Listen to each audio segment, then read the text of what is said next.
Milenario, ¿estáis ahí?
Que también tiene que ver con el cine. Hilamos los muñecos malditos con el cine con códigos extraños, Santi.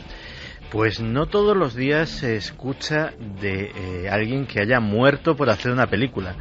No muerto de cualquier manera, que le hayan ejecutado judicialmente por realizar una película en concreto.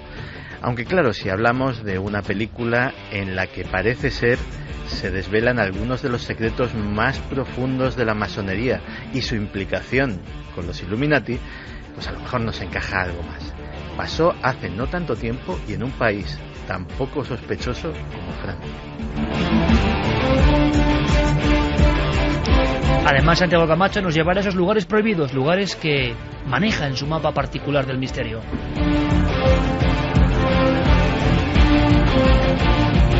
1:36 en la noche más larga. Diego Marañón, buenas noches, compañero. Muy buenas noches, Iker, con muchas ganas de estar una hora más con los amigos de como siempre. Por cierto, hemos recibido algo en las últimas horas en la nave del misterio, navedelmisterio.com, y en las redes sociales. ¿Os habéis visto inundados de algo que pasa en el cielo?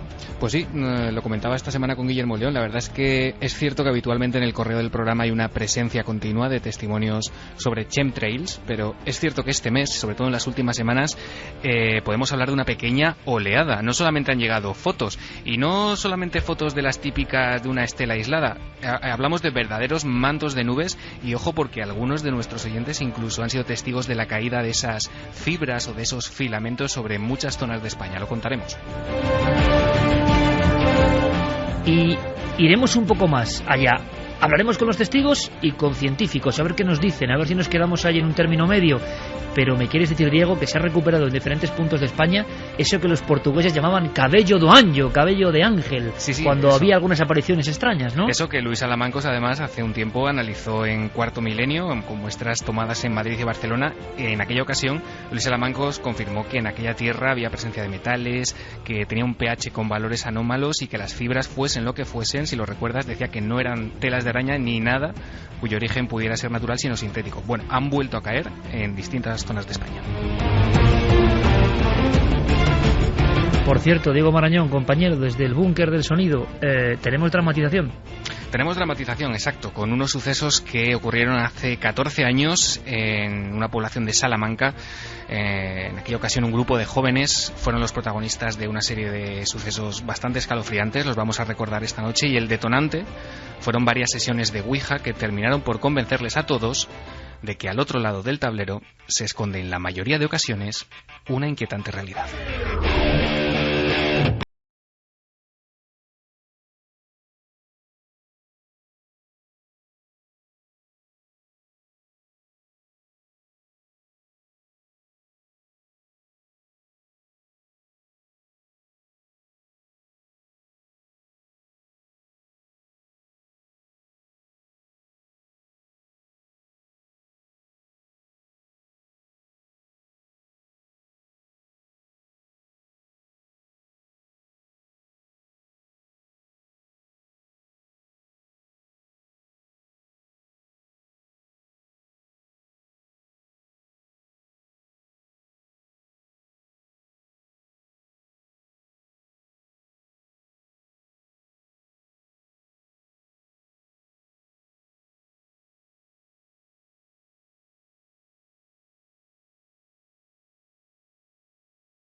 Nuestros programas en navedelmisterio.com, el portal hacia lo desconocido.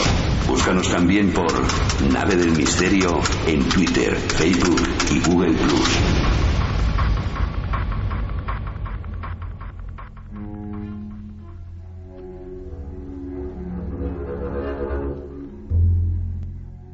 John, despierta. ¿Qué pasa? En la casa de al lado he oído un grito. Quédate aquí, voy a ver.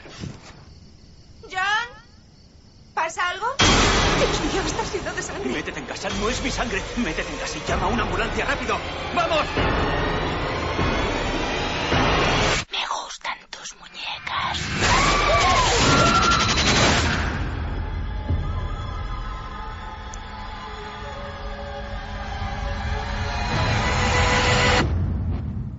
A veces, los demonios pueden emplear objetos como canales. ¿Qué puedo hacer? Proteger a tu familia.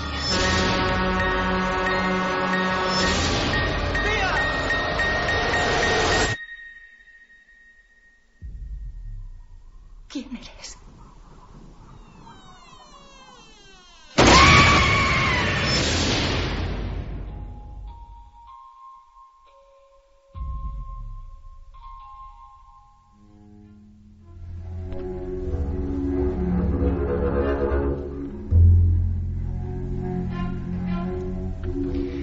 Los muñecos no son cosa de niños, ni son de ahora. hace no mucho tiempo, hace unos 40 años, en una carretera que se abría paso por la arena ardiente del desierto de Jordania, se encontró una misteriosa cápsula. Una cápsula en forma de cubo, casi parecía un mensaje para el futuro. Una de esas botellas o cápsulas del tiempo, precisamente, que aún, a modo de divertimento, se colocan en las primeras piezas de un gran rascacielos o una obra civil. Pero lo ocurrido en Ain Ghazal es diferente. Los arqueólogos, excavando, se quedaron muy sorprendidos. Abrieron una especie de trampilla o de tapa. Allí había varios objetos, eran muñecos. Eran algunos de los primeros muñecos de la historia.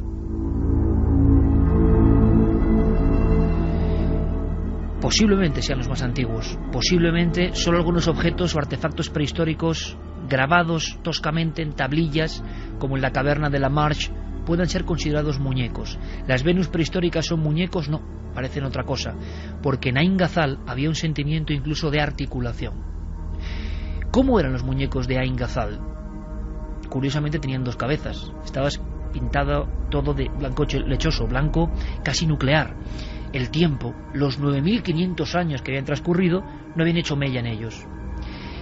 Se pensó que eran una familia teratológica, unos ídolos monstruosos, unas figuras que quizás existieron y que fueron adoradas, porque no hay más datos. ¿Se sabe algo más? Que el asentamiento de Ain Ghazal quedó completamente exterminado. No quedó piedra sobre piedra, pero ellos, antes de desaparecer, dejaron sus muñecos. Los muñecos tenían unas zonas incluso movibles. ¿Qué sentido tenían? Los ojos desorbitados, la mirada fija hacia esas personas que habían llegado con excavadoras, accidentalmente, para verlos después de 9 milenios de silencio. Eran los primeros muñecos de la historia, y os aseguro que inquietaban. Al mismo tiempo, en Jericó, unas cabezas muñequizadas, convertidas casi en primitivos autómatas. Conservaban una especie de corteza de yeso y mantenían la calavera de un difunto. Se movían. No parecían juego de niños, pero oficialmente eran pequeños autómatas, también guardados con celo en el lugar más importante del templo, en el sitio del Sancta Sanctorum, en lo intocable. Allí estaban los muñecos. Si transcurrís por la Nacional 4, el antiguo paso de la vieja Nacional 4, hay una zona que se adentra en Despeñaperros, Santa Elena, Castellar, zonas imbricadas, zonas difíciles, como los órganos, esas piedras que parecen menires de otro tiempo en Despeñaperros. Ahí debajo se encontraron entre 10.000 y 30.000 muñecos de bronce. Se tomaron como muñecos. Las personas de los pueblos cercanos de Jaén les llamaron muñecos, pero tenían también ese tono especial, ese tono que parece que no era ningún tipo de ornamento infantil. Parece que los muñecos acompañaban a los hombres como antenas hacia el más allá. Sí, parecían muñecos de difuntos, de fantasmas. Eran los esbotos de los íberos. Andando el tiempo llegamos a otros muñecos mucho más siniestros, por ejemplo, los que se descubren dentro de microataúdes en Escocia. Muñecos quizá hechos por mentes criminales, mentes de asesinos, de ejecutores. Eso se piensa, que contaban con pequeños muñecos o ídolos de madera las vidas que iban cercenando.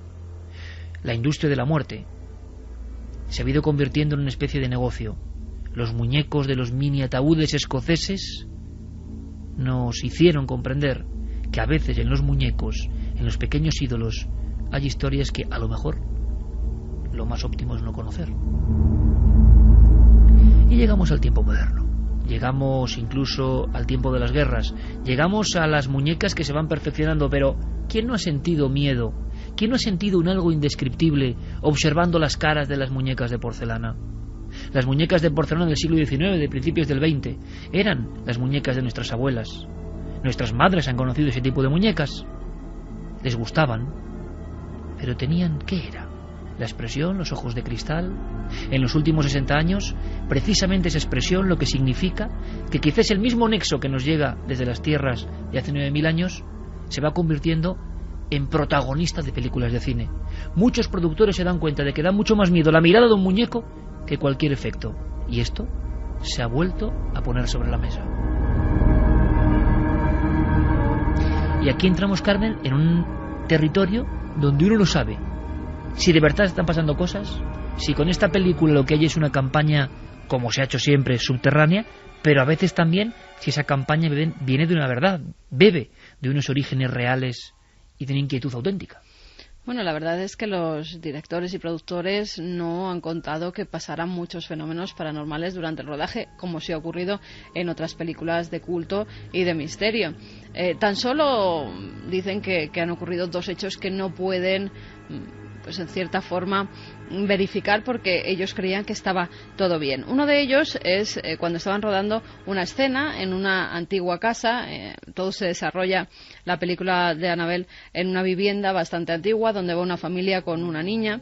Bueno, pues estaban grabando una de esas escenas y al parecer en uno de los cristales, en una de las ventanas, nadie sabe cómo ni por qué, aparecieron como 3 garras. 3 garras que son las que ellos pusieron en las manos del demonio que parece que está poseyendo a la muñeca Annabelle.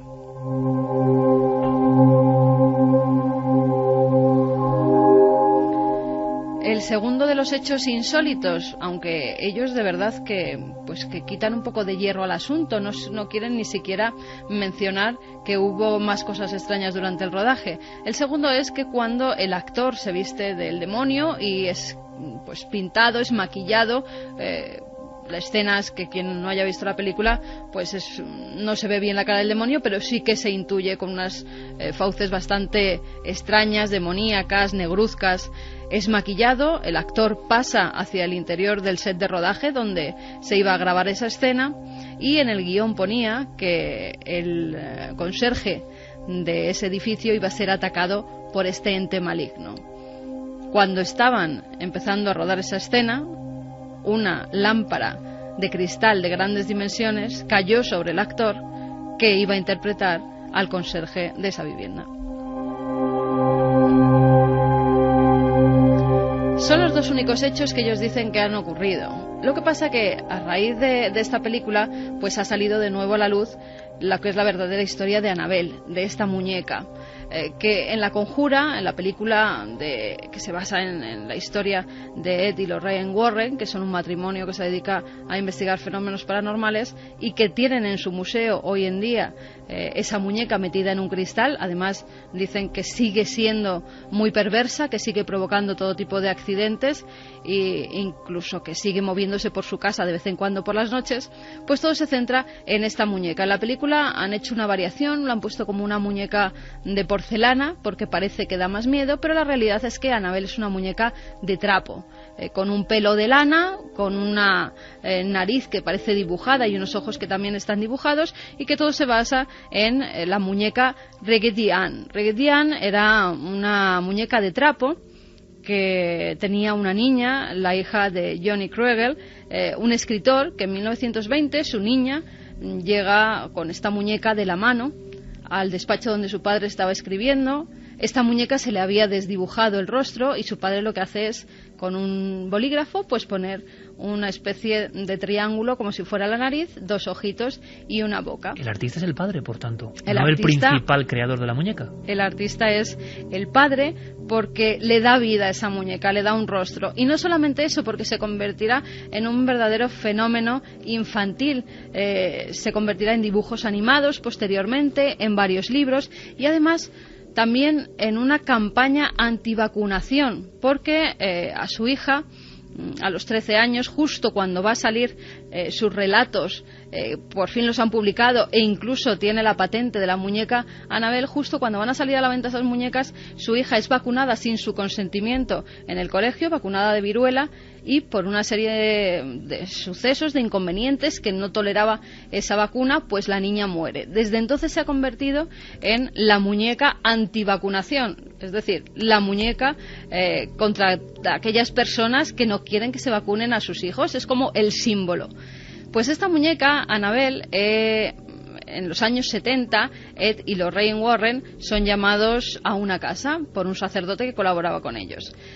Aseguraba el sacerdote que unos jóvenes habían acudido en su ayuda porque tenían una muñeca que parecía estar poseída, que parecía estar encantada. Ed y Lorraine van hasta el domicilio. Se trata de 2 enfermeras, las 2 chicas, y el novio de una de ellas. Se llamaban Angie, Donna y Lowell.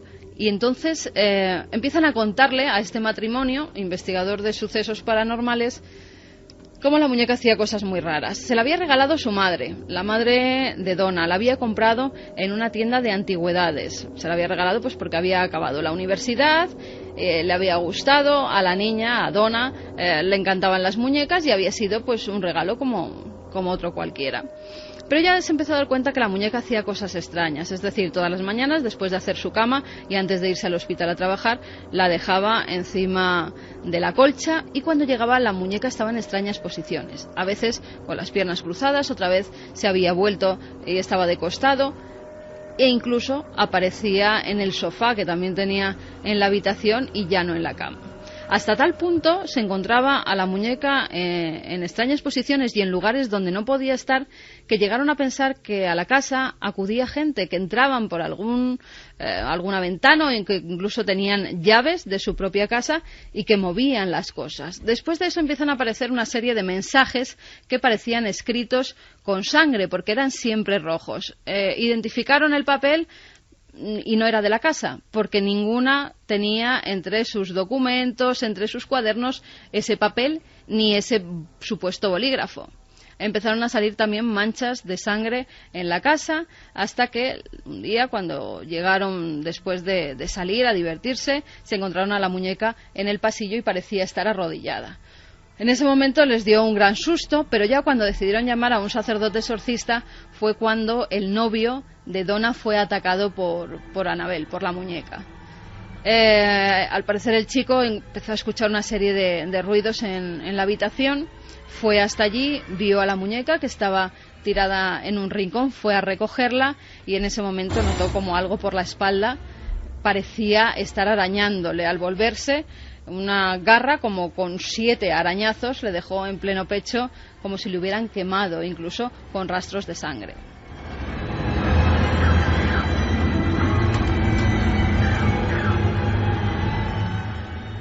Eso fue ya lo que hizo que verdaderamente estuvieran atemorizados y llamaran a este exorcista. El exorcista fue a la casa, vio que había indicios de que podía haber algo demoníaco dentro de esa muñeca, porque anteriormente una medium había dicho que una niña que se llamaba Annabelle había muerto en esos terrenos, no encontraba la luz y entonces pues quería estar en la muñeca para acompañar a estas dos enfermeras. E incluso las enfermeras, por pena, por ser una niña pequeña, habían accedido a que esa niña asesinada pues ocupara el cuerpo de esta muñeca de trapo.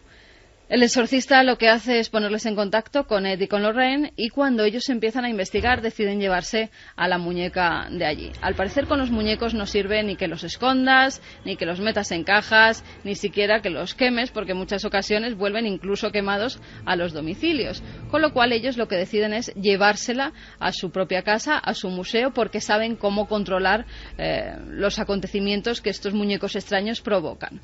Cuando están llevándosela, hay cosas extrañas en el coche que casi les hacen tener un accidente, con lo cual deciden que un sacerdote amigo suyo vaya hasta el domicilio y bendiga a esta muñeca. El sacerdote se lo toma un poco a cachondeo, que un espíritu no puede poseer una muñeca, y justamente Lorraine le dice: mire, no se ría de estas cosas porque vemos que provoca fenómenos extraños y que incluso ha llegado a atentar contra las personas, a hacer daño a las personas. Él no se lo toma muy en serio, y cuando coge su coche, a los pocos días recibe una llamada de ese sacerdote desde el hospital. Ha estado a punto de perder la vida por haberse reído de esa muñeca de Annabelle.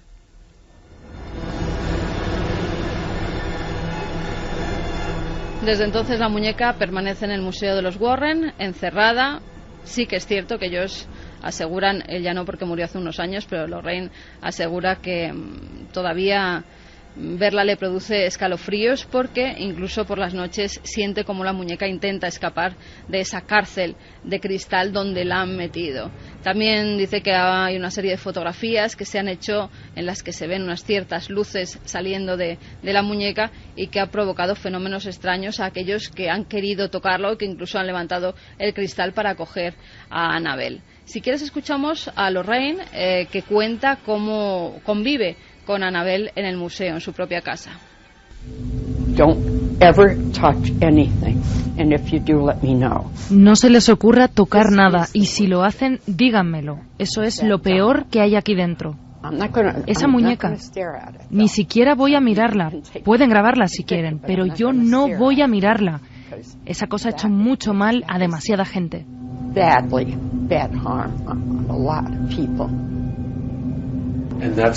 Entonces este es su aspecto real y no el que muestra en la película. Así es. Esa es la muñeca Annabelle, así es.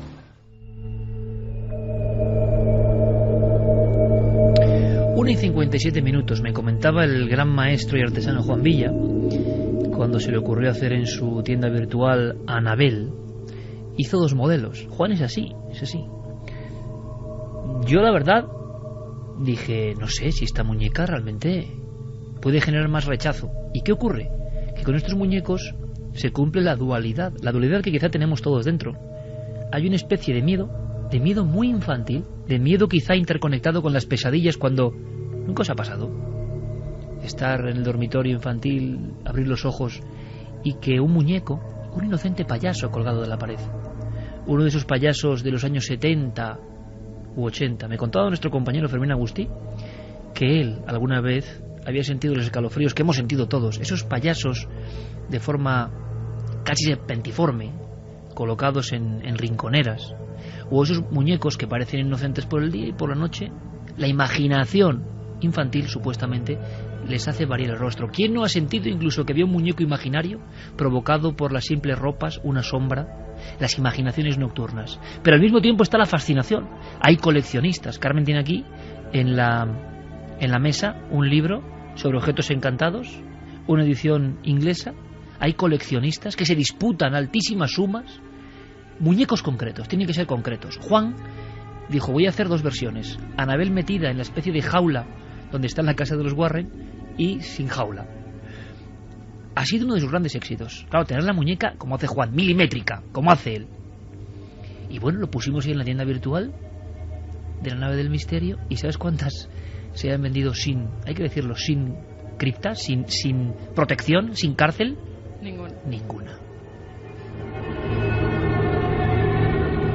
Es un buen detalle, es decir, la leyenda de que no se puede tocar, se puede observar, está ahí, pero por lo menos, oye, ser tan cautos como los propios Warren y tenerla dentro de su pequeño... Controlada. Exactamente, es que es curiosísimo. Juan logró hacer porque no sé si hay copias de esta, pero en España creo que no, y entonces ese contraste nos llamó la atención. A veces sois vosotros, los usuarios, los que os acercáis a los objetos, los que nos deis una lección. Algo ocurre, no es una simple muñeca, aunque la lógica nos dice que es una simple muñeca, que una muñeca no puede hacer nada, pero lo hablaremos de esa magia simpática. ¿Se podrá proveer de algo un muñeco? ¿Podrá el ser humano, su oscuridad más que su luminosidad, aderezar con ciertas propiedades de objeto mágico a un muñeco? Magia simpática, Clara. Sí, porque la creencia en que un objeto, en este caso un muñeco, ya sea de trapo, de cera, de barro, pueda cobrar vida, no es propio solamente de las películas que conocemos. Quizá el antecedente más conocido antes que Annabelle era Chucky, ¿no? El muñeco diabólico, pero esto viene de mucho antiguo, ¿no? Viene precisamente de la creencia en la magia simpática que la mencionamos la semana pasada muy por encima cuando hablamos de las parteras y de los rituales que hacían, ¿no? para dar vida y para dar muerte, según en los casos de las malas parteras, ¿no? Pues ahí ya tenía un sentido, pero es todavía mucho anterior, ¿no? La magia simpática se basa en 2 principios básicos. Uno es la ley de similitud, que dice que lo semejante produce lo semejante. Es decir, por ejemplo, por su forma, una nuez se parece a un cerebro, ¿no? Entonces sería ese símbolo del cerebro, podría representarse con una nuez. Pero también, por ejemplo, está la representación a través del color. Una remolacha es del color de la sangre, podría simbolizar la sangre. Y luego hay un segundo principio, que es la ley de contagio o de contacto, que es decir, 2 cosas que alguna vez han estado en contacto siguen estándolo aunque se separen, aunque estén Como imitando la física cuántica, casi, ¿no? Sí. Lo que está demostrando la física cuántica es que las partículas reaccionan en la distancia, se influyen, exactamente, se han estado conectadas. Esto lo sabe la brujería o lo aplica hace mucho tiempo, sí, la magia. Exactamente, pues ese es el otro principio de esta magia simpática, y que dice que aunque no exista ese contacto físico, se influyen y tienen relación. De ahí viene un poco lo que son las imitaciones, ¿no? Cuando alguien imita algo, lo que quiere es un poco aproximarse al original, a la esencia, ¿no? Por ejemplo, una pipa de Arthur Conan Doyle, ¿no? Cuando no puedes tener la pipa verdadera, buscas una reproducción exacta, buscas lo que más se parezca para tener ese objeto, para, en cierta forma, darle una cierta vida, ¿no? Entonces, de aquí, de esta imitación, nacen las efigies, los fetiches, los muñecos, que en principio del programa tú aludías a ellos, ¿no? Sin que sepamos a lo mejor el sentido que tenían real, pero que posteriormente ese sentido siguió avanzando en el tiempo, en el pensamiento mágico. Y, por ejemplo, tenemos que en la antigua China las mujeres tenían prohibido desvestirse delante de un varón que no fuera su esposo.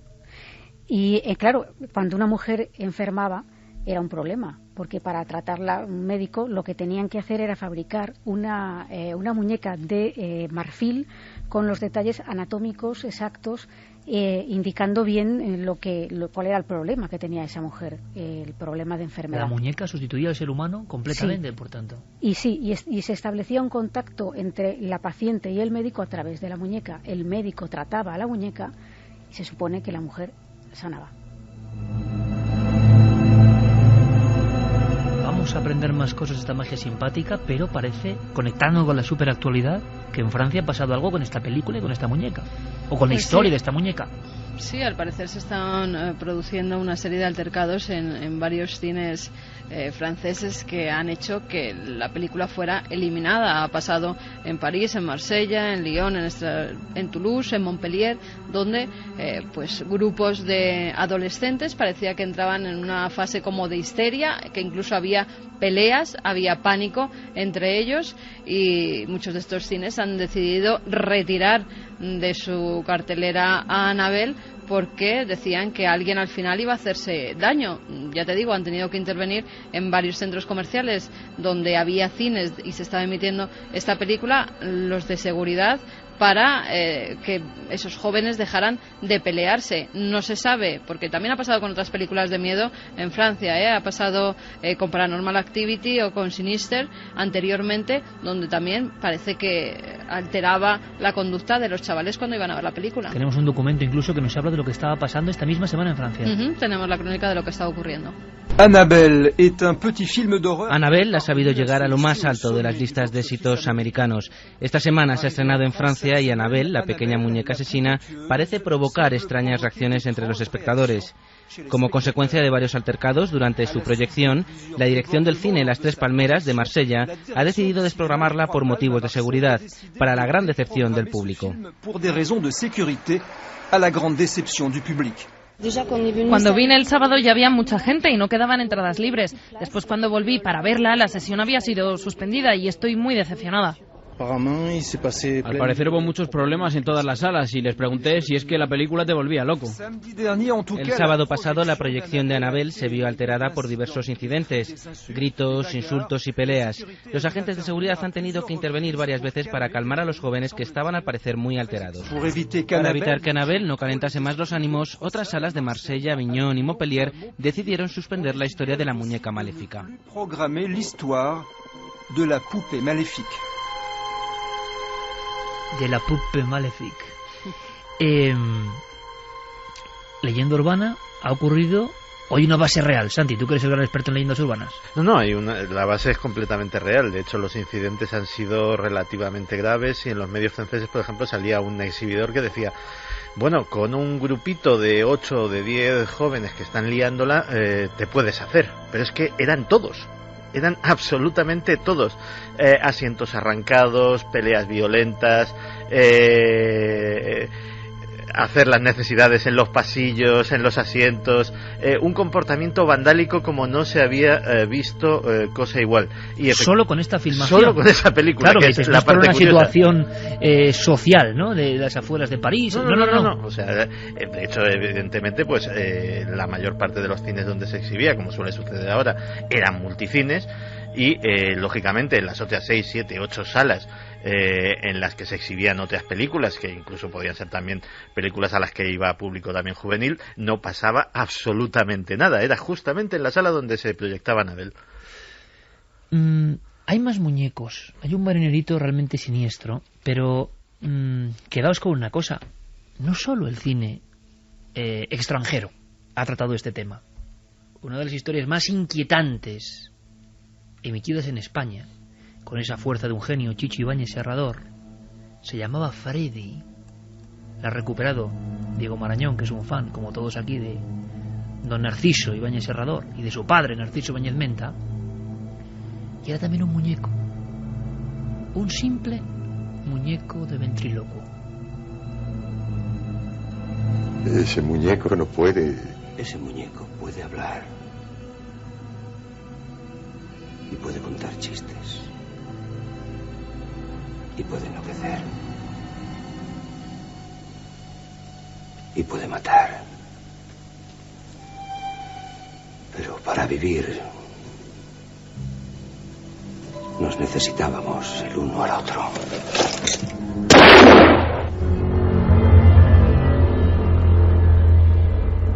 Por eso luego vamos a ir a España. No pensemos solo o sospechemos de las superproducciones, lo que a veces lleva consigo. Claro, el vandalismo no se entiende. Si el vandalismo es real y auténtico, no sé qué campaña puede haber ahí. Los incidentes con el exorcista, las ambulancias, las personas que incluso tuvieron conatos de abortos, eso ocurrió de verdad. Las personas que en la reposición 30 años después prácticamente se lanzaron contra la pantalla pensando que era un demonio. Había un ambiente muy caldeado. Ahora parece, en el 2014, que lo hemos visto todo y tiene que venir un simple muñeco, un inocente muñeco, para mostrarnos el espejo claro de lo que somos, todavía muy animales, ¿no? Todavía muy sometidos a fuerzas que no conocemos. Lo mismo ocurre si conocemos, por ejemplo, la historia y el rostro. En todos estos muñecos, cuidado, se repite la misma máxima del arte, porque es un artesano quien ha hecho estos muñecos, quien los ha diseñado, quien los ha creado, o ese padre de la niña enferma. Todos tienen un patrón, pero desde Ain Gazal y los cabezas de Jericó hasta los exvotos o estas criaturas, es la sencillez de sus rasgos. No hace falta ser especialmente prolijo en detalles. Están muy lejos de las criaturas rococó y enrevesadas. A veces el ojo es un simple punto, a veces la boca es una simple raya. Es lo que nosotros aportamos, esa expresión, lo que nos asusta. Ocurre con Robert, el muñeco maldito.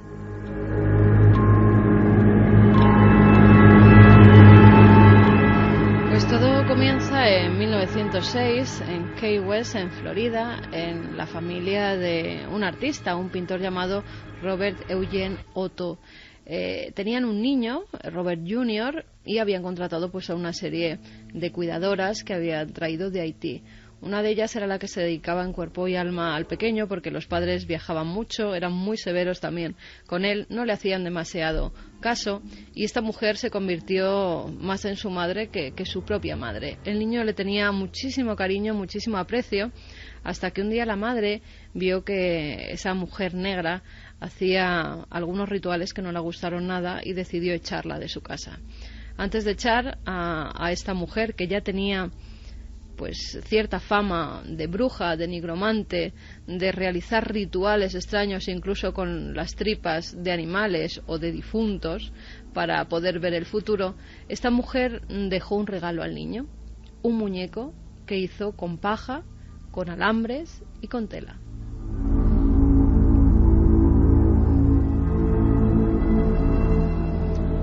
Lo hizo además, si hablábamos antes de esa magia simpática, pareciéndose al propio Robert Jr. Si vemos las fotos que existen de él, sí que se parecía al pequeño, Él le tenía mucho cariño al muñeco porque había tenido mucho cariño a esa mujer e incluso decidió darle su nombre. Le llamó Robert y a la familia le dijo que él prefería que le llamaran Jen porque Robert ya se llamaba el muñeco. Siempre iba con él a todas partes. La gente le veía cuando iba con su madre de compras al pueblo cercano de la mano de Robert. Tenía que ponerle a comer a su lado y a Robert incluso le daba cucharadas de la sopa que estaban consumiendo, que estaba cenando la familia. Cuando se bañaba, Robert estaba al lado en una toalla y por las noches siempre estaba en la habitación. Incluso el pequeño se encerraba durante horas en su habitación donde se oían unas conversaciones. Lo extraño de esto es que en vez de escucharse tan solo la voz de Jen, del niño, del pequeño, se escuchaban dos voces diferentes.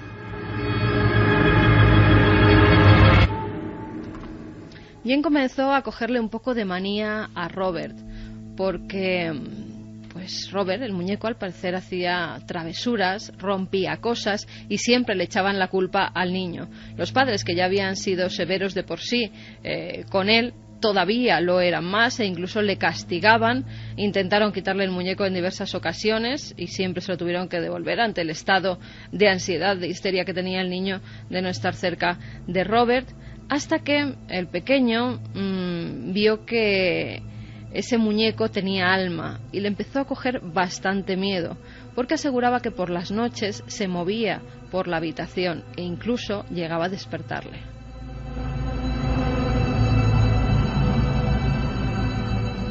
No fue el único que oía las risas de este muñeco, las risas de Robert.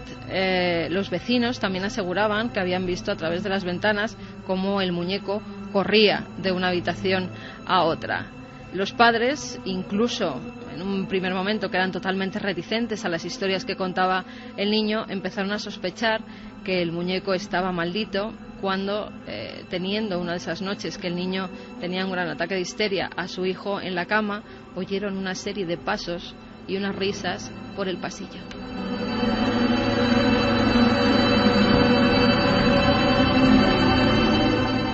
El resto de sirvientes también se quejaron de que por las noches, sobre todo, cuando estaban recogiendo la casa, les lanzaban objetos, sobre todo en la cocina, platos, tenedores, cuchillos que salían volando hacia ellos, y cuando recorrían las estancias, de nuevo risas, susurros y también una cancioncilla que alguien tarareaba cerca de ellos y que ninguno supo nunca de dónde salía.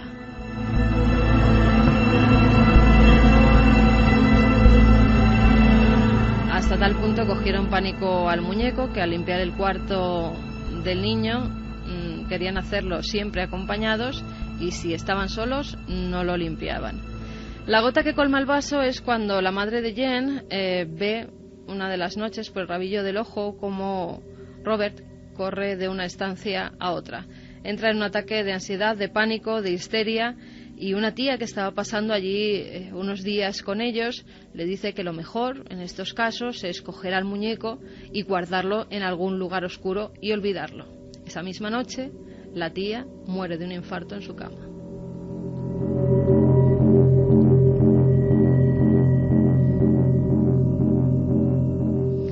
Es entonces cuando se cree que verdaderamente comienza la maldición de Robert, cuando comienzan las muertes a su alrededor. Robert es llevado al ático y es encerrado. Allí los padres incluso, después de muchos años, fallecen. El hijo hereda la casa, el dueño verdadero de Robert, y cuando empieza a vivir en ella en solitario, su habitación era una estancia bastante grande, bastante amplia, era una casa pues de alto nivel adquisitivo. Su propia habitación tenía unas escaleras que subían a la parte de arriba, a la buhardilla, al ático, y ya siendo adulto, él creía oír las pisadas en el ático de algo o de alguien. Creía que eran ratas, mandó desinfectar la casa en varias ocasiones, cada 2 por 3 cambiaba de personal de servicio porque ninguno aguantaba, aseguraban que oían cosas, hasta que un día él se casa y rebuscando entre cosas en el ático se encuentra de nuevo a Robert, a su muñeco de la infancia. Recuerda que habían ocurrido una serie de cosas, pero no le da mayor importancia, cree que eran cosas de niño, que verdaderamente era toda una sugestión que había vivido la familia, y decide devolver a Robert un poco a la vida, es decir, bajarlo a su domicilio de nuevo, hasta tal punto que incluso en la habitación de recién casados, en el dormitorio, lo pone en un sofá. La mujer de Robert empieza a tener una serie de pesadillas terroríficas. No quiere tener al muñeco, dice que el muñeco cambia de expresión, que la sonríe, que incluso ha oído cómo tararea una cancioncilla. Fíjate si será que hasta tal punto coge pánico a este muñeco que incluso decide dejar a su marido, decide separarse de él, y a los pocos meses ella también muere en extrañas circunstancias. Jen también fallece en 1974, siempre al lado de este muñeco. Al parecer la casa se la quedan pues familiares porque no habían tenido hijos, y a los años van a habitarla un matrimonio con una niña. Ese matrimonio, rebuscando entre las cosas que se habían dejado los anteriores inquilinos en el ático, encuentran a Robert, que pasa a ser el muñeco de su hija.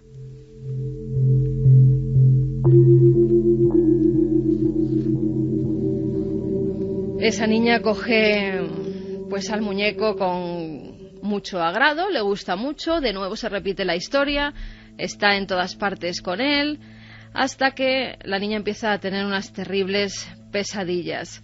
Una noche después de que sus padres acudieran, al escuchar los gritos de auxilio de su hija, al llegar ven aterrados como el muñeco que habían dejado en un armario está justo a los pies de la cama de la niña. Otra de las noches, cuando ella de nuevo les despierta por los gritos de pánico que tienen, ven como el muñeco está encima de la cara de su hija, que está presa del pánico y casi no puede ni moverse. Ella decía que la torturaba, que todas las noches la despertaba para que jugara con él, que insistentemente este muñeco la llamaba para que jugara, que impedía que durmiera y que al desobedecerlo pues la intentaba hacer daño, la intentaba lastimar. Como suele suceder en estos casos, los niños se inventan cosas, es el pánico que tienen a la oscuridad, verdaderamente el muñeco... Que es lo lógico, por otra parte. Es lo lógico, hasta que los propios padres son testigos de cómo las otras muñecas de la niña aparecen destrozadas por la casa y no ha sido la niña, cómo se van de su domicilio dejando completamente cerrado todo y a la vuelta han cambiado cosas de sitio, el muñeco de nuevo se ha movido a otras habitaciones, hasta tal punto les da miedo Robert que lo vuelven a dejar en el ático y ellos abandonan la vivienda. Cuando un museo de la ciudad compra esa casa, dan con Robert, que está en el ático. Y como ven que es un muñeco antiguo, lo que hacen es mandarlo a un museo, el Museo Martello de Key West, en Florida, donde se recogen todo tipo de objetos antiguos. Desde entonces, igual que Annabelle, en la casa de los Warren, en el museo, está metido en una urna de cristal, Robert de nuevo está metido también en una urna de cristal, porque al parecer sigue haciendo de las suyas. Angustiosa la historia de Robert, el simpático marinerito que una criada haitiana hizo a su imagen y semejanza.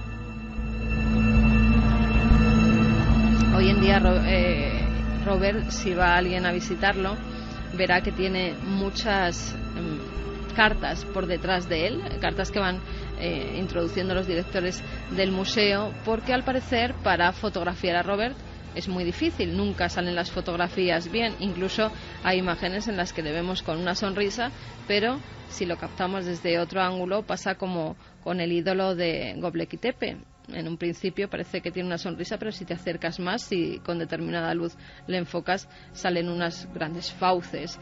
Pues en este caso parece que también las expresiones de Robert en las fotografías cambian. No solo eso, sino que los guardas de seguridad que están en el museo aseguran que muchas veces esa urna es golpeada por la mano del pequeño Robert y que le han visto también en distintas posiciones e incluso asomándose por ese cristal. Esas cartas que hay detrás de él son de personas que después de visitar el museo y de intentar fotografiar a Robert sin su permiso, porque al parecer hay que pedirle permiso y luego darle las gracias si le haces la fotografía, al intentar captar una imagen han tenido graves problemas, tanto en los coches como en sus casas como en sus vidas. Esas cartas es para que Robert quite esa maldición que han adquirido después de intentar captar su imagen.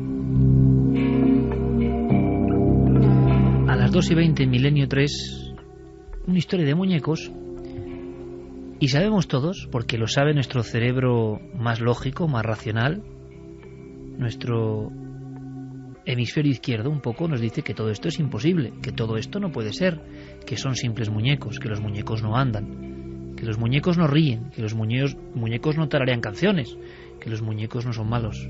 Y sin embargo, la otra parte más creativa, más imaginativa, más artística, el hemisferio derecho, que rige seguro a muchos de los oyentes de Milenio 3, ahora mismo nos indica, ¿y si hubiese algo de verdad en todo esto?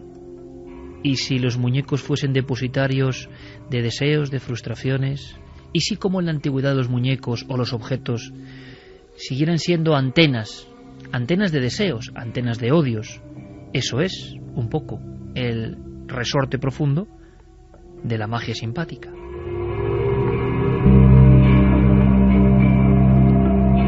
¿Qué sucedió con los cuchillos? Me ha dicho que la culpa es del muñeco. ¿A qué muñeco se refiere? Ah, he recogido uno en el jardín. Bueno, yo creo que es una tontería. Lo encontró en alguna parte. ¿Y se quedó con él? Eso es todo lo que sé. Según dice, tiene malas intenciones. No le deja que hable con su padre. Según Joy, parece que le obliga a practicar un juego. Espere un momento. Juraría que dejé el muñeco aquí. ¿Muñeco? Sí, el que encontré en el jardín.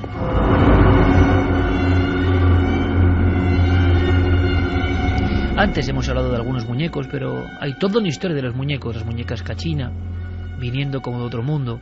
Las muñecas de los Urales, que guardaban las niñas y los chamanes. Los muñecos pequeños, comprimidos, dormidos en la arena de los desiertos andinos.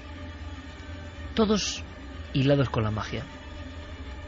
Hay que saber algo más, Clara, de la magia simpática, porque da la impresión de que no es que un muñeco se mueva, pero el poder, la hechicería, la oscuridad, concentrado en un muñeco, el muñeco convertido en objeto ritual, puede enloquecernos, puede incrementar nuestros miedos, puede provocarnos pesadillas. Todos esos fenómenos que hemos estado comentando en parte, podemos incluso creer que un muñeco se mueve porque está él también hechizándonos. Sería un poco el poder de la magia. Sí, bueno, hemos visto que principalmente se concebían estos muñecos para sanar, es decir, hemos visto lo que pasaba en China, pero bueno, también no solamente pasaba en China, sino que se utilizaban para transmitir las intenciones positivas sobre la persona a la que se quería ayudar. Se ungía la muñeca con aceite de lavanda y también se la colocaba dentro de un triángulo rodeada de velas de color verde, que es el color de la sanación. Eso fue, digamos, el inicio, pero como hemos hablado... Siempre con buenas intenciones a los inicios. Exacto. Hemos hablado que, y tú lo has dicho, ¿no? Pues las intenciones tienen dos caras, ¿no? Está las intenciones positivas y luego está la gente que tiene intenciones negativas y que puede decir, bueno, si esto se puede utilizar para sanar dentro de esta creencia, ¿por qué no utilizarlo para hacer el mal, ¿no? Y de hecho pues nos encontramos con bueno, que las muñecas de vudú en principio eran para sanar. De hecho, el vudú, mucha gente ahora lo asocia con la magia negra y con el maleficio, porque ha cobrado una mala fama, aunque al principio no era así, ¿no? Era para sanar. Sí, era para sanar, también era una válvula de escape tengamos en cuenta que el vudú llega un poco a lo que es la cultura occidental a través de los esclavos de África Occidental, que son trasladados a América, y que en algunos lugares pues cobra más fuerza estos cultos que están prohibidos, y entonces precisamente utilizan la religión como válvula de escape para esa situación que ellos no pueden concebir, ¿no? Entonces, claro, ahí ya surgen una serie de intenciones que ya no son tan positivas, y de hecho encontramos este tipo de muñecos primero en Egipto, luego saltan a Roma, a Grecia, posteriormente se hacen muy populares entre la hechicería europea, Y es muy curioso porque en la hechicería europea ya se ven casos con claramente intención de hacer daño, ¿no? Según los procesos inquisitoriales, ¿no? Por ejemplo, hay un proceso por brujería en Londres en 1537 en el que un testigo declaró haber visto a una multitud en un cementerio que estaban desenterrando algo que parecía o que tenía forma de niño, ¿no? Es envuelto en una sábana. Cuando ya se acercan y ya por fin consiguen sacarlo de la tierra, el clérigo rasga la sábana y lo que descubren es un muñeco de cera casi del tamaño de un niño con unos alfileres clavados, ¿no? Esto, claro, a veces se usaban alfileres, pero otras veces antiguamente espinas de zarzas, flechas, y depende en qué parte del cuerpo se colocara el alfiler o la parte punzante, la persona podía supuestamente morir o tener una enfermedad durante largo tiempo, ¿no? Hasta que ese muñeco se deteriorara y perdiera su fuerza. ¿Cómo se hacían estas figuras que luego, por ejemplo, ya no solamente eran de cera, sino que también se hacían de barro, ¿no? Las de barro, por ejemplo, se hacían teniendo que tomar tierra de una tumba recién escarbada, cogiendo huesos de hombre o de una mujer quemados y machacados, arañas negras, y todo esto se ensamblaba con agua en la que se habían metido previamente unos sapos. Es decir, era una intención, porque vemos en sí que esto no es nada, bueno, puede ser asqueroso, pero no es maligno, ¿no? Pero es la intención, es lo que sugiere este tipo de magia, ¿no? Y lo que hace que eso sea peligroso y, sobre todo, confeccionarlo con la forma, como antes ha explicado Carmen, con la forma de la efigie lo más similar a la persona a la que se quería dañar.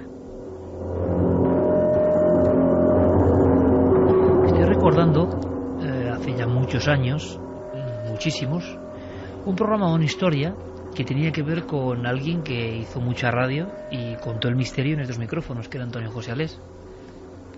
Y en una de esas historias que enviaban los oyentes, él daba su apreciación, y a mí siempre me llamó muchísimo la atención. Nunca supe por qué lo dijo con esa rotundidad, si es que tiene alguna experiencia. Que, por cierto, si vosotros tenéis experiencia, ya sabéis que las vías de contacto en Nave del Misterio en las redes sociales, y milenio3 con número @cadenaser.com, y en navedelmisterio.com. Ahí estamos con Diego y con Guillermo trabajando a tope, porque podéis enviarnos vuestras opiniones, vuestros casos, vuestras sugerencias. Por supuesto, este programa también lo hacéis vosotros. Pero recuerdo aquel programa de Alés, que yo recuperé tiempo después, donde se hablaba de una familia, sobre todo de una señora, que dormía en su habitación solitaria. Por cuestiones de trabajo tenía que estar ella alejada del resto del núcleo familiar, y en esa casa de alquiler le habían dejado los muebles, habían dejado los enseres. Una casa discreta y una casa relativamente humilde, y que empezó a obsesionarse. ¿Hasta qué punto aquí no hay una obsesión en estos casos, ¿no? Cuando alguien concentra las culpas o el temor en un objeto, en una especie de payaso. Esos payasos como con cara de porcelana, gorrito azulado en forma de cono, una ceja más gruesa y una sonrisa que no sabemos si es sonrisa o es mueca desagradable. Y que esta mujer, en las noches, concretamente en la ciudad de Zaragoza, empezó a inquietarse profundamente. ¿Por qué? Porque veía en la zona donde tenía que estar, en los estantes con otro tipo de cosas, que este objeto se había cambiado de lugar. Entonces empezó a sospechar ella que tenía procesos de sonambulismo, que se levantaba en las noches, cambiaba la posición del muñeco. Pero esa duda, era tremendo el caso, esa duda en la soledad, separada de su familia, con la angustia de tener que ganarse la vida lejos de sus hijos y su marido, esa inquietud al llegar la noche, ese miedo al pulsar la vieja perilla junto a la lámpara, porque sabía que ¿qué iba a ocurrir? Le empezó a dar miedo pensarse ella misma de pie sin ser consciente del sonambulismo y centrándose en ese muñeco, porque resulta que el resto de pequeñas cajitas, enseres, souvenirs de muy bajo coste, elementos que estaban ahí sueltos y que habían quedado en esa casa, todos aparecían igual. Era solo el muñeco, que a veces aparecía sentado casi enhiesto, mirándola fijamente, y de pronto al despertarse aparecía como desvencijado, como una marioneta rota, o de repente colocado parsimoniosamente en la misma noche, aparecía en la balda de abajo sentado. No cabía otra. O entraban dentro de su casa por la noche, sin que ella lo supiese, con el único objetivo inquietante de mover un muñeco, o ella se estaba levantando inconscientemente, o ya empezó a pensar, dominada por el poder de ese extraño payaso, y por algún motivo que se le escapaba, lo colocaba y recolocaba. Así durante noches. Y esa mujer nunca supo qué estaba ocurriendo. Pero Alés, en el micrófono, dijo: ¿qué pasó con la familia anterior? Al parecer, indagó. Y ese payaso pertenecía a alguien que había fallecido. Y Alés, al saberlo, dijo de inmediato, a mí esto me sorprendió, en antena, si es el objeto tipo muñeco de un muerto, deshágase inmediatamente de él. No vuelva a dormir en la soledad, no se le ocurra dormir en la soledad con el muñeco de un muerto, que ha pertenecido a un hombre o una mujer, una niña, un niño que ya no está. Y así zanjó la cuestión.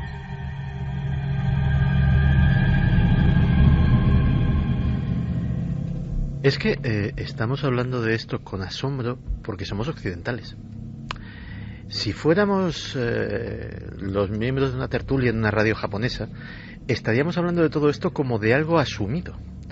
En buena parte de Oriente, y muy especialmente en Japón, los objetos inanimados tienen alma. El sintoísmo es una religión que enseña que todos los objetos inanimados tienen alma. Cuanto más cercanos están al hombre, tanto por parecido físico o por contacto, un arma, un espejo, un muñeco, cosas que han estado siempre contigo, en contacto contigo, o que se parecen a ti, o que te han reflejado como ese espejo, más alma tienen, porque se impregnan en cierta medida del alma de aquello que ha sido su poseedor. Fíjate la diferencia. Un músico japonés probablemente solo tenga un instrumento, uno solo, un violín, una guitarra, porque es el suyo, porque parte de su alma está metida ahí, y él lo sabe, y hay una extraña conexión entre ellos. Tanto es así que, fíjate, en el cómic, en el cine japonés, los robots son muy importantes. Tú eres un gran fan de Mazinger Z. Esa serie, o cualquier otra serie de robots japoneses, no se puede entender igual si no eres japonés, porque ellos entienden que ese robot gigante tiene alma, tiene personalidad, tiene voluntad propia, y es el amigo de aquel que le dirige. No es simplemente una máquina, no es un vehículo. Por eso, cuando se habla de historias japonesas de fantasmas, hay fantasmas de objetos, hay fantasmas de un cepillo, hay fantasmas de un muñeco que ya ha sido destruido, y sin embargo el muñeco vuelve, porque ese ser tiene alma. Y en el fondo, en una sociedad consumista, en la que le hemos perdido mucho cariño a los objetos, en la que nos gusta cambiar nuestras pertenencias casi cada año, pues a lo mejor nos estamos olvidando de que hay ciertas cosas que han sido creadas muchas veces por un artesano que en cierto sentido les ha insuflado vida, o como esa sirvienta que creó al pequeño Robert, que en el fondo también dejó una parte de su alma ahí, y que en el fondo los objetos, los humildes objetos que comparten nuestra vida, todos pueden tener sus querencias, sus odios, sus envidias, y a lo mejor a la hora de cambiarlos los estamos incluso haciendo sufrir. Suscribo personalmente de punto a punto el manifiesto de Santiago Camacho. Añadiría, ¿por qué cuando vemos cine japonés da miedo? ¿Por qué cuando la película japonesa pasa a los grandes estudios con todo tipo de medios americanos no da miedo? Lo hablaba hace poco hablando de ficción con gente de la tele. Porque el japonés cree en lo que hace, está creyendo profundamente en lo que hace, y la imagen transmite eso. Ha dicho Clara antes una cosa, yo me imaginaba, porque soy un gran fan de la arqueología española, cuando encuentran los muñecos, los miles de muñecos extraños de despeñaperros, de bronce, de unos 15 centímetros de alto, extrañísimos, maravillosos. Id, si podéis, al Museo Arqueológico a verlos. Los hemos descontextualizado. Los historiadores nos cuentan lo que creen que suponen. Da otra impresión. Da una impresión de conexión profunda, de que el alma está ahí. ¿No va a estar el alma de Goya en las pinturas negras, a las que dedicó parte de su vida? ¿No va a estar en los cuadros aparentemente coloristas, pero también tristes, de Van Gogh. Van Gogh, que regalaba sus cuadros y no se los querían. Siempre me ha impresionado esta escena, ¿no? Él regalaba sus cuadros y se los tiraban. ¿No está el alma sufriente de un gran genio de la humanidad en esos cuadros? Aunque ahora los veamos lejanos, la magia de los objetos y esa gran aportación de Santiago. Siempre nos queda, Santi, creernos mucho mejores que los japoneses, claro. Y por tanto más lógicos, más racionales y menos enloquecidos. Pero volvamos a España. Yo hablaba del caso de la señora que no podía dormir en Zaragoza. Tenemos brevemente otra historia donde los muñecos quizás representan también una obsesión. Cuando focalizamos nuestro miedo, y quizás nosotros, en nuestra locura, en nuestro desajuste, en nuestro miedo, estamos provocando que eso vaya creciendo. Que, ojo, puede ser irracional, pero a ver quién lo para. Esa relación entre alguien que ya piensa que un muñeco es gafe, que un muñeco le está haciendo daño, que un muñeco no es solo un muñeco, sino que tiene algo más. Algo hay en esa historia que tú conoces y que es extrañísimo porque en España no hay muchos documentos sobre fenómenos con muñecos. Sí, que sepamos. Es un caso bastante raro, aunque quizá esta noche nuestros oyentes nos descubran casos similares, ¿no? Esto está a caballo entre lo que podría ser un fenómeno de tipo poltergeist y la utilización, en este caso, de un muñeco como si fuera un testigo, un máster de la Ouija, ¿no? Porque lo cierto es que este caso de a mediados de la década de 1990, cuya protagonista vamos a llamar Ana, vivía con su madre, y ya en la casa empezaron a pasar cosas extrañas en la primera vivienda en la que ellas estaban. De repente, de la noche a la mañana, pues situaciones de las que hemos hablado muchas veces aquí, con ruidos extraños, con luces que se encienden y se apagan, con situaciones que no comprendemos y que muchas veces se engloban o bien entre el fenómeno de casa encantada o bien de poltergeist. En este caso, ellas deciden mudarse y se van a otro lugar, y esto siempre es un poco lo que a mí más me inquieta, ¿no? Cuando alguien viene rebotado de otro sitio donde ha pasado ya miedo y se cree a salvo en una nueva vivienda, una nueva vida, con nuevos muebles, nuevos objetos, y esta chica, Ana, tenía un muñeco encima de su cama, un muñeco normal y corriente, nada parecido a estos payasos que a mí también particularmente me inquietan, me han inquietado siempre. Yo tuve un payaso de estos en una de las casas donde estábamos y la verdad es que nos costaba pegar ojo cuando teníamos el payaso ahí, ¿no? Pues este muñeco era todo lo contrario, era un muñeco normal como el que puede haber en cualquier hogar de la gente que nos está escuchando esta noche. Y ella empezó a notar otra vez que la pesadilla no había acabado, sino que otra vez notaba una presencia con una gran insistencia en este nuevo hogar. Y un día decidió hacer una prueba. Se concentró, se relajó, bajó la persiana, cerró la puerta de la habitación, se quedó mirando fijamente al muñeco e hizo una pregunta. Si hay alguien aquí, gira el muñeco a la izquierda.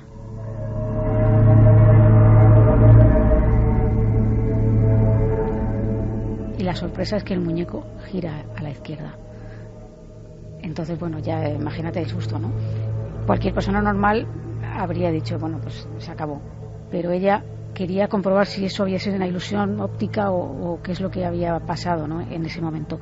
Y entonces dice, porque ella pensaba que esa presencia era la de un hombre, no sé por qué, pero ella tenía esa intuición, ¿no? Y dijo, si eres un hombre, gira el muñeco hacia la derecha.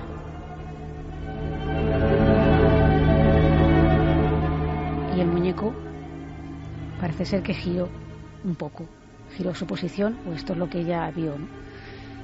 Claro, ahí ya se asustó mucho y entonces dijo, esto tengo que salir de dudas, tengo que saber si es algo que me va a hacer daño, que me quiere perjudicar o por qué me persigue, ¿no? Y dijo, si me quieres hacer daño, deja el muñeco en el centro.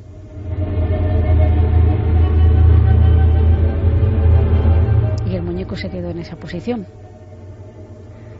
Después de eso ya no quiso hacer ninguna pregunta más. Salió corriendo y esa noche durmió con su madre y poco después acabaron mudándose a otro lugar. Y yo creo, y esta es una impresión personal mía, y en su momento así lo manifesté, que no tenía que ver con el lugar, con el muñeco, sino con algo que ella o su madre, no sé muy bien qué decir, arrastraban, ¿no? De hecho, ella tuvo otra experiencia posterior, cuando el padre de su mejor amiga había fallecido, y estaban pues acababan de enterrar al padre de la amiga, y se fueron el grupo de amigos un poco así cabizbajos pues a la casa de donde estaba ella, y se sentaron a ver la televisión, pues eso, que no tenía ninguno ganas de hablar después de venir de esa situación tan triste. Y bueno, pues en un momento determinado ella nota que alguien, una mano fría, le toca su mano, y se empieza a mirar a sus compañeros, lo ve que están todos, tienen las manos en posiciones que ella controla visualmente y que no ha sido ninguno de ellos, no se atreve a decir nada, y poco después le parece oír una voz que dice: cuida de mi hija.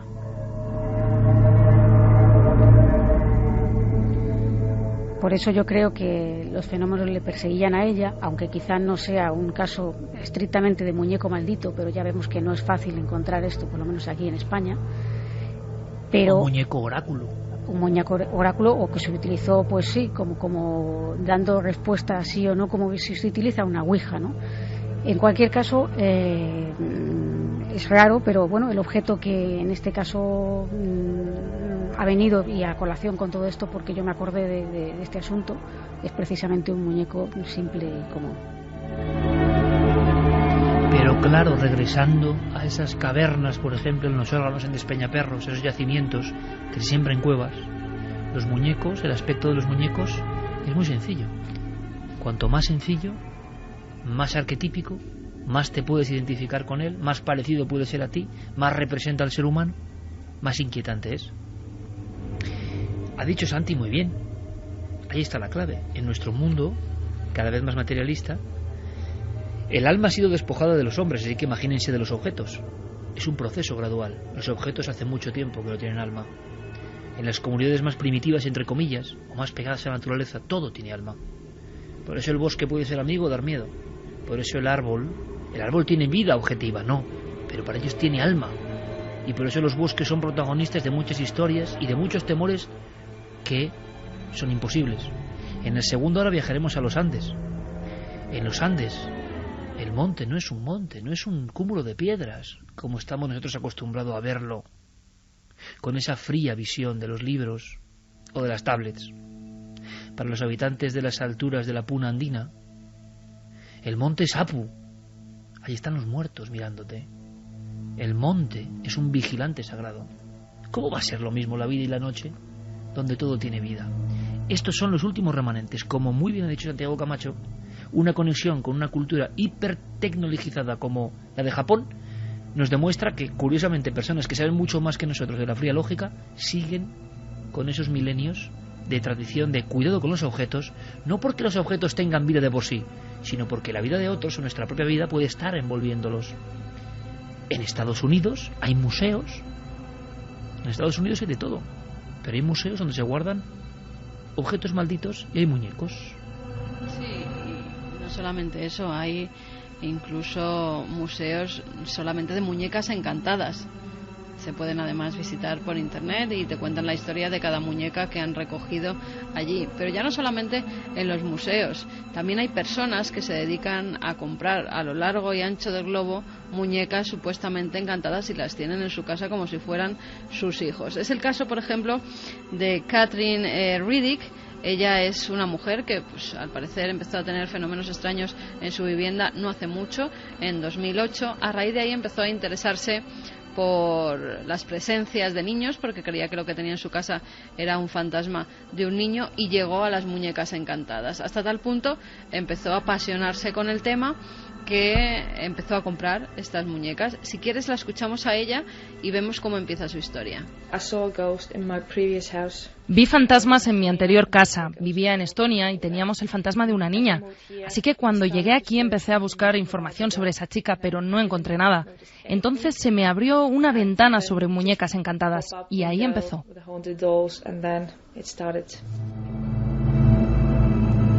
Hoy en día ya ha logrado adquirir 13 muñecas que están poseídas, o supuestamente poseídas. Además hacen todo tipo de cosas en su casa, hasta tal punto llega la obsesión de esta mujer que, aparte de que ella tiene 2 hijos de 8 y 7 años, tiene una niñera también para estas muñecas. Nunca se quedan solas. Si ella se va con sus hijos, la niñera se queda dentro de la casa cuidando de estas otras pequeñas, la mayoría de ellas de porcelana.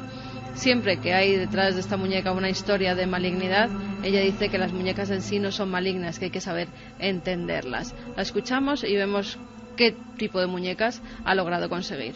Right now I have 13 of haunted dolls. Actualmente tengo 13 muñecos encantados y los más activos son 4 de ellos, especialmente durante la noche. Puedo verlos, puedo escucharlos y de hecho hay un niño pequeño que dice: mamá, ¿puedes jugar conmigo? Lo tengo grabado en vídeo y en audio. Ellos cambian de posición, pueden verse sombras, les gusta encender y apagar las luces, cambian los canales de televisión, incluso dan golpes. TV, switches, channels and taps. ¿Qué vas a hacer? Hija, dormirás mejor si a Linda la ponemos allí, en el sillón. No la toques, mamá. Jessica, voy a llevarme la muñeca y no quiero oír ni una sola palabra más. ¡Ah! Te mataré si intentas separarnos. La muñeca me pertenece, es solo mía. Elliot, Jessie está rara, está cambiando. La muñeca la está dominando, ejerce cierta influencia sobre ella. ¿Es que no lo ves? 2:47, lo estamos hablando. Ejerce una extraña fascinación y una inquietud especial esto de los muñecos, quizá porque sabemos que es imposible y porque hay un mínimo resquicio, como el inicio del Big Bang, ¿no?, para lo posible. Y sobre todo porque parece que conecta, creo yo, con nuestros miedos infantiles, con nuestra forma de ver el mundo cuando éramos muy pequeños. Vamos rápidamente con batería, aunque luego seguiremos con más mensajes, solo para ver qué opinan nuestros amigos y si nos aportan algo nuevo. Dice: hola amigos, una vez más, gracias por estar ahí regalándonos sensaciones a veces indescriptibles. En esta primera hora del programa es inevitable recordar los múltiples casos extraños relacionados con personas que han cogido o se han llevado una muñeca de la isla de las muñecas, en Xochimilco, en México. Un sitio realmente escalofriante. Un abrazo muy fuerte desde la árida Patagonia, Irene Magnolia de Córdoba. Qué maravilla, ¿eh? Recibir oyentes desde tan lejos, desde una tierra tan bella. Además, esa isla es terrorífica, ¿eh? Están los muñecos colgados por las palmeras, por todas partes, algunos descabezados, con los vestidos rotos. Mira, era para ir a hacer un reportaje porque hay mucha historia y mucha leyenda sobre esos muñecos. Federico Pérez dice: yo de pequeño tenía un muñeco que de pequeño juraría que vi cómo se movía. Nadie me creyó, se reían de mí. Yo le tenía un pánico atroz y desde entonces no quería tener ese muñeco en mi habitación. Ahora pienso que tal vez no fue una tontería de niño aquello que vi. Victoria Carranza: felicidades, conseguido. Esta noche no voy a poder dormir. Hace unas semanas le regalaron a mi hermana pequeña una muñeca de trapo y hace 2 días me la encontré sentada sobre mi cama. Mañana mismo le preguntaré a mi familia si la pusieron allí. Felicidades a todo el equipo milenario.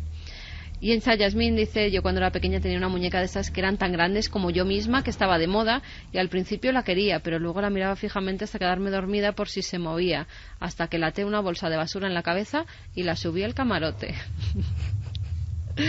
Dave Jones dice: pues casualidad. La imagen de la muñeca con la bolsa de basura en la cabeza no es que sea precisamente ¿quién se la encuentra? Pacífica. Y encima, si era la Rosaura, era terrible porque era, de verdad, era de la altura o más alta que nosotras cuando éramos niñas. Yo recuerdo un día que la vistieron con mi ropa y me llevé el mayor susto de mi vida. Yo no sé quién fue, pero cuando la vi con mi jersey y mi falda casi me da algo. Dave Jones dice: casualidad o no, estos muñecos diabólicos suelen traer instrucciones o encerrados en jaulas o cajas. En cuanto se rompen o se abren, las ataduras se liberan al demonio que yace dentro de la figura. Juan Manuel Malle: hay una superstición de que los muñecos de las tartas de novios se guardan para traer suerte. Si se pierden o se separan, se romperá el matrimonio. Vamos a dejarlo ahí, porque luego seguiremos seguro en la segunda hora con más información. Ha causado ese revuelo de nuevo infantil, ¿verdad? Ese moverse las emociones muy antiguas que creíamos superadas. Y cuando eso vuelve, genera un ensalmo muy especial, porque eso es lo que ha sobrevolado, ¿verdad?, por el estudio, el tema de los muñecos, las tradiciones, los misterios. Podéis seguir aportando a lo largo de todo el programa, pero en esta recta final hasta las 3, que volverán a ser las 2, es muy de muñecos esto, moviendo las agujas del reloj, vamos a marcharnos a saber algo más de cine, pero un cine un poco diferente. Un cine Santiago, por lo que tengo entendido, bien misterioso, bien lleno de códigos. A ver si eres capaz de contárnoslo con todos los elementos, porque la historia tiene, en fin, claves como para sorprendernos todos en otro sentido diferente completamente.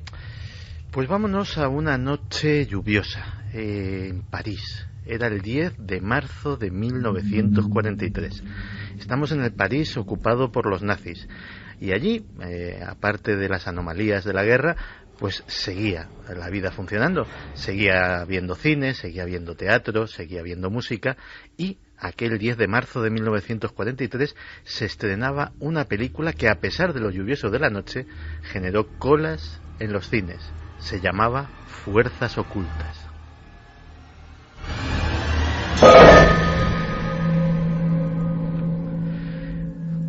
Y no era de extrañar, porque la publicidad prometía que los espectadores iban a ver lo que nunca habían visto, iban a ver los mayores secretos de la masonería, iban a ver cómo las sociedades secretas habían manejado Francia hasta que la guerra había roto aquella sociedad y había hecho saltar en pedazos todo lo que conocían. La película había sido financiada, curiosamente, por el Ministerio de Propaganda nazi. No había sido iniciativa de ellos, pero sí que habían aportado los fondos y los medios con mucho gusto, puesto que cualquier cosa que fuera en contra de la masonería les venía muy bien, sobre todo porque esta había estado muy, muy arraigada en Francia. La iniciativa venía de Paul Richet. Paul Richet era un director de cine que aún así no se atrevió a firmar la película con su propio nombre, la firmó con un seudónimo, Jean Mamie. Era un director de cine que sabía muy bien de lo que se hablaba, porque había sido venerable de la Logia Renan del Gran Oriente de Francia, había sido masón, y por tanto él decía que en esta película vertía buena parte, era autobiográfica y vertía buena parte de todo lo que conocía sobre la masonería, y era mucho.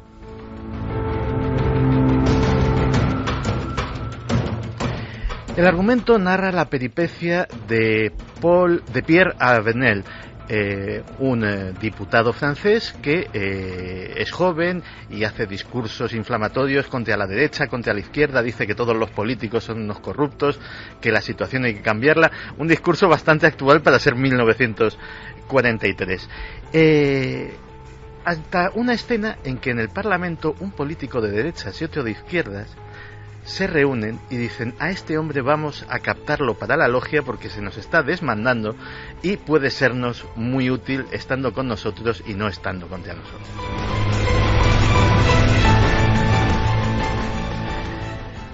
Él acepta porque se lo venden muy bien, le explican pues todo lo que sabemos de la masonería, que hay grandes ideales, que hay una búsqueda espiritual, etcétera, etcétera. Y tiene lugar una escena tan importante que ocupa casi un tercio del metraje de la película. Y es que no es de extrañar, es una ceremonia de iniciación masónica hecha de una forma milimétrica y documental, lo que nunca se había visto, el secreto de los secretos, lo que pasaba con símbolos, con palabras, con escenas, en una logia secreta de la masonería. Por supuesto, en su condición de masón, Richet lo calca absolutamente todo. Está pues las espadas, los viajes iniciáticos, el testamento filosófico, los juramentos, es decir, todos los elementos.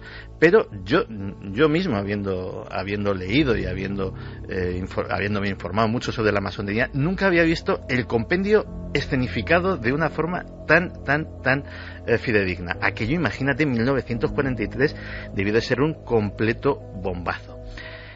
Siguiendo con el argumento, pues el diputado Avenel poco a poco va descubriendo que aquello no es lo que le habían vendido, que hay corruptelas, venta de favores, tráfico de influencias, tapar las corrupciones de otros políticos, hacer la vista gorda ante determinadas cosas. El discurso sigue siendo muy actual. Y llega un momento en que su descontento es absoluto y va a su mentor en la masonería para decirle que lo deja. Y entonces, y esta escena parece que también procede de la experiencia de Richet, este mentor le dice una cosa: tenga paciencia, Avenel, tenga paciencia, porque lo que usted ve es una masonería grosera, es la masonería para los que no están en el ajo, pero por encima hay algo más. por encima de mí, que soy grado 33 y es el grado más alto de la masonería, hay cosas. Hay gente que hace planes, hay gente que me da órdenes. Yo solo ejecuto órdenes y sigo siendo un grado 33. Si usted tiene paciencia, sabrá lo que hay más allá. Es una lógica alusión a los célebres Illuminati.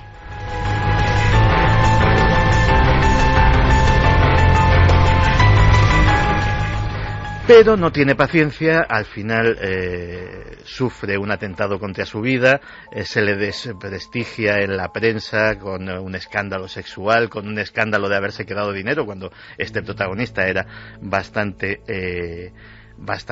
honrado, y pues ahí se queda la película, casi en los albores de la guerra entre Francia y Alemania.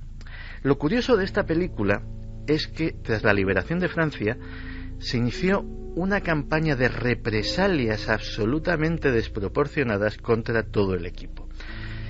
Para que te hagas una idea, Richet y el guionista, que se llamaba Jean-Marc Rivière, fueron condenados a muerte. ¡A muerte! De hecho, la sentencia de Richet se cumplió en la fortaleza de Montrouge el 29 de marzo de 1949 por colaboración con el enemigo. El guionista tuvo bastante más vista y se exilió de Francia rapidísimamente. El productor fue condenado a prisión. O sea, todo esto por esta película. Y su protagonista, que se llamaba Maurice Remy, tuvo que exiliarse a Argentina porque absolutamente nadie le volvió a dar trabajo en Francia como actor. Lo que yo me pregunto es, si esta película, independientemente de que su financiación hubiese sido por parte del ejército de ocupación, no hubiese revelado secretos que en la propia ceremonia de iniciación ya te avisan de que si los revelas pueden caer sobre ti las más duras consecuencias. De hecho, hay una copa amarga, una copa con una sustancia que tiene un sabor desagradable, que te hacen beber durante la ceremonia de iniciación. Dice, esta es la copa amarga del sufrimiento que tendrás si no eres fiel a tu juramento. Y desde luego Richet bebió esa copa amarga porque era masón y reveló todo lo que había jurado no revelar jamás. Fecha de la película, Santi, repetimos. 1943, fecha de la ejecución de Richet, 1949. Como siempre, el compañero Santiago Camacho, que nos deja con el alma en vilo. ¿Terminamos con algunos de los mensajes? Sí, vamos con ellos. Nos decía, por ejemplo, Andrés Tejero, yo con unos 10 años tenía un peluche, era un payaso que ya de por sí daba bastante miedo. Soy alérgico a los ácaros, así que tenía la costumbre de sacar los peluches a otra habitación. Una noche saqué esos peluches y me dormí. Sobre las 3 de la mañana sentí que me rozaba algo detrás de mi cabeza. Me desperté, encendí la luz y fui al servicio. Al volver, mi peluche estaba en la habitación, al lado de la mesita, mirando al frente hacia la puerta, con la cabeza ladeada. Lo saqué corriendo e intenté dormir. Al día siguiente me deshice de él. Siempre creí que estaba poseído y que volvería. Esther nos dice, yo conviví con mi pareja durante varios meses en una casa de alquiler que tenía una alacena bajo la escalera. No podíamos acceder a ella porque tenía un candado. Por las noches escuchábamos unas risas diabólicas, no eran naturales. Se escuchaba como una grabación mecánica. Un día, hartos de la situación, rompimos el candado y accedimos a la alacena. ¿Cuál fue nuestra sorpresa al descubrir que se trataba de un muñeco con un pequeño altavoz? Lo extraño es que el sonido se accionaba al pulsar un botón, no lo hacía por sí solo. No volvió a sonar desde que abrimos la alacena y sin lugar a dudas no volvimos a renovar el alquiler. Lo dejamos ahí con ese mensaje tan gráfico, Alberto Aranda. Es muy de Chicho Ibáñez Serrador esa escena también, ¿no? Sí. El muñeco de la alacena. Bueno, nosotros enseguida damos paso a nuestros compañeros con toda la información de lo que pasa en el mundo, que la mayoría de las veces supera en cuanto a misterio y ficción lo que contamos aquí. Y luego nos marcharemos a los Andes, nos marcharemos con la dramatización, nos marcharemos con un sinfín de misterios en esta hora mágica que tenemos para estar con vosotros. Enseguida volvemos.